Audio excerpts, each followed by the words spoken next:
Hello and welcome to Rabble Rouser Media. This is Patrick Duff coming to you from my bedroom, and we are a media corporation that likes to say that we bring news from where the sun doesn't shine.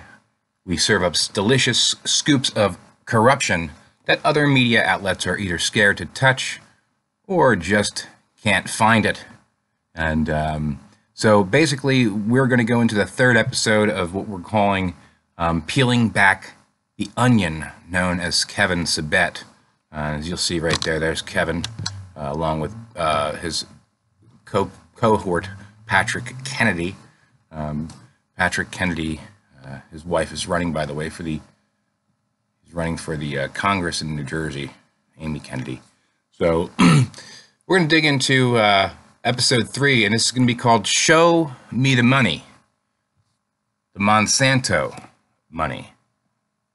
And we're going to be looking into the funder of Kevin Sabet, a woman named Julie Schauer, and just where she got her money and just who she is. You know, we'd find out a little bit more about her. The first people who really heard about Julie in the marijuana industry was when she was forced to give her her name up as a contributor to the marijuana unlegalization movement against California's legalization attempt in 2016, which she put $1.364 million. So she put almost $1.4 million into the campaign and gave it to Kevin Sabet.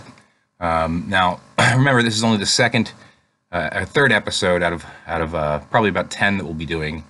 And already we have 2 older white women that are giving Kevin Sabet all kinds of money, millions of dollars. Literally between the 2 of these women, I believe I've counted somewhere about $3.5 million between Arizona, New York, and some other places where you just dissolve the corporation, and that lady in New Jersey, Anne Marie Schaefer. But so this is saying that money comes from Julie Schauer, a retiree whose trust in Oaks, PA.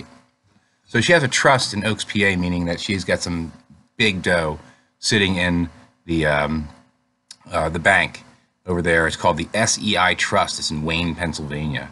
And so we're going to take a look here, though, because a lot of people have never seen Julie before. And I was lucky enough to find video. I became involved in 2009. I was teaching at a community college to 18 and 19-year-olds when the marijuana lobbyists came to the campus and tried to recruit students to march on Washington for the legalization of pot. And I got into a discussion, and I said, no, this is bad. This is addictive. Why would you suggest something as crazy? If that incident had not happened, this would not have been on my radar. I wouldn't have known anything about it. So I took the time to learn about it and found out the next year they were trying to legalize in California, and then came Colorado and Washington. And I found all the information about it very disturbing because they denied the harmfulness. So I started in 2014, Parents Opposed to Pot, because the other side was winning. Because the other side was winning is why she started Parents Opposed to Pot. So, but we're going to learn a little bit more about why she started Parents Opposed to Pot and her journey into cannabis unlegalization, or keep it criminalization. But she said she formed this organization called Parents Opposed to Pot. So let's take a look at the 990 forms of Parents Opposed to Pot. You can see here, it's they got only 2 years filed, so they got a 2015 and 2016 filed, but they failed to do 17 and 18 and soon to be 19. They are a 501c3. See that? 501c3. So that means that they're supposed to be completely apolitical. They should not be able to choose a side politically, but hey, it's different for everybody who believes different things. Obviously, when you're really wealthy, you think you can do whatever the hell you want, and we're going to find out that this woman is pretty wealthy. Obviously, she's wealthy enough to give Kevin Sabet $1.3 million, but let's take a look at the 990s here, because I think just like the other corporations that are tied to Kevin Sabet, we're going to find some funkiness. So first thing we're going to find here is that, like the other corporation, this woman lives in Pennsylvania, yet she's filing this corporation around the corner from Kevin's office in Virginia. And looks like she filed it on December 1st of 2014. You can see here it says name change, but they didn't do any name change. There was no name change. They just filed it. And if you can see here, which is interesting, they filed this, and they basically dropped in $57,000 of funds right here. You can see 57K. Okay? And then they had 18,000, almost 19,000 in expenses, $5,000 in printing, 34,000 other expenses, totaling 58,647, meaning they lost about $1,000. Now, the interesting thing though is this date right here. Look at that. It was received on June 18th of 2018. Now, this is supposed to be a corporation that was filed in 2014. So why do they go ahead and then file for parent opposed pot in 2018, several years later? So Julie Schauer, you can see, is the president with Roger Morgan.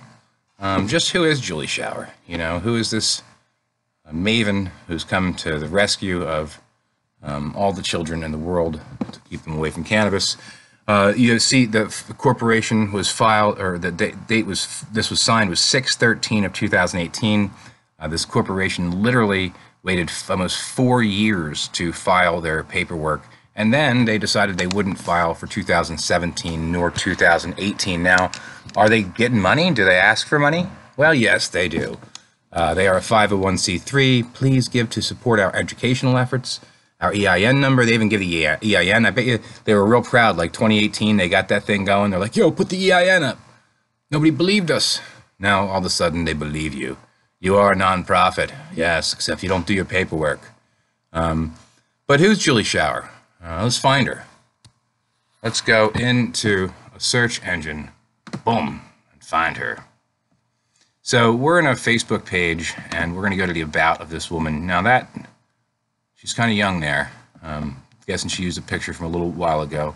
You see she was born on March 3rd of 1960, and we're going to go into her biography. Do you believe we all have a calling, something we were really meant to do?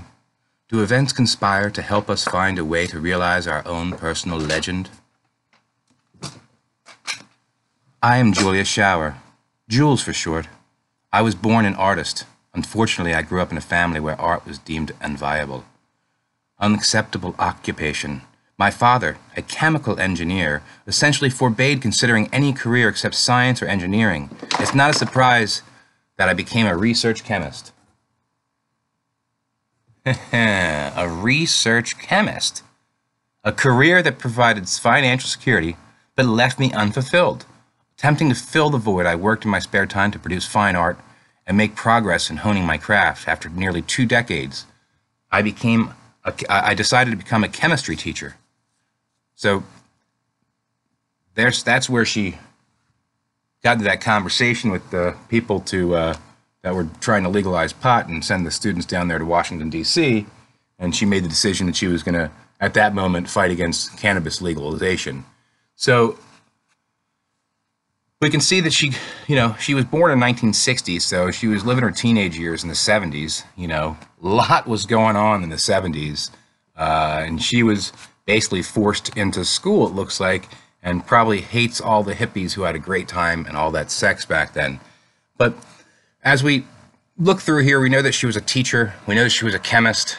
We know she worked as a researcher, and we find her here. But she's Julia Schauer here, and her picture is not the most flattering for her. I've seen better ones. But that being said, you can see that she's an actual analytical biochemist scientist with enormous breadth of experience in the preclinical, pharmaceutical, and biotechnological industry. Wow, this woman is deep.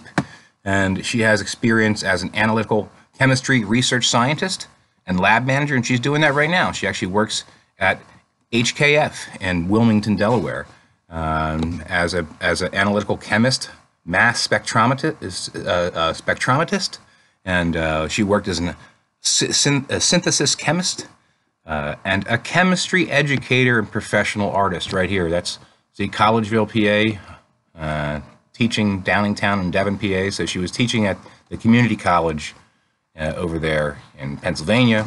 And you can see that she likes to work in oils and watercolors and pastels. Well, let's go over here to her profile. You can see that she got that beautiful painting up there. So, and then you can see that in this section here, that that's also what she does. She does these landscape pastels.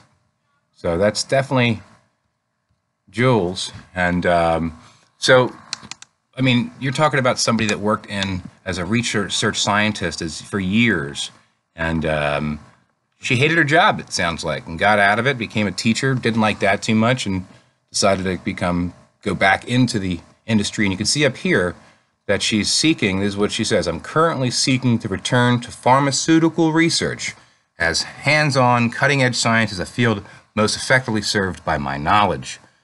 So, she is looking to get back into the pharmaceutical, looking to return to the pharmaceutical research industry.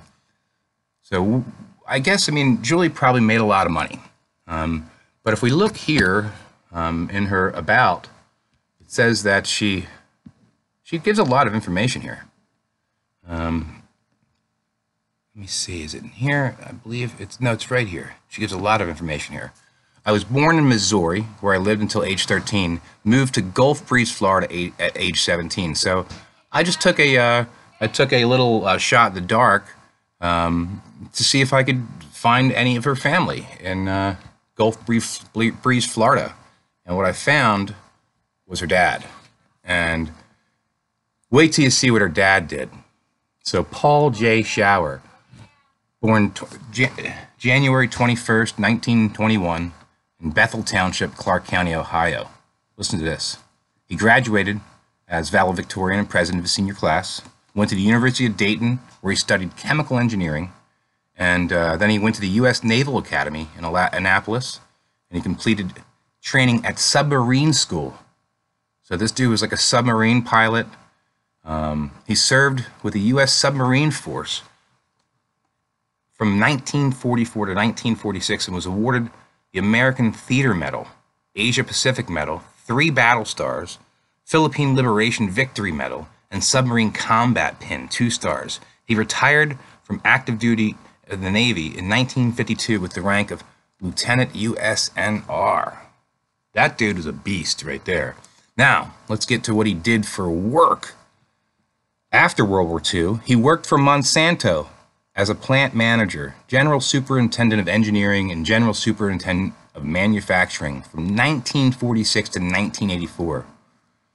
So he's survived by 8 children. One of the children is none other than our Julie Schauer. See, it's really Julia Schauer. And her dad, who passed, had some money, okay? And so that trust that Julia has, and that's why we're calling this Monsanto money, came from her dad's big fat bank account that he collected over the almost 40 years that he ran manufacturing for Monsanto. And there you have it, serving up delicious scoops of corruption from where the sun don't shine. Rabble Rouser Media. I'm Patrick Duff. I'm over and out.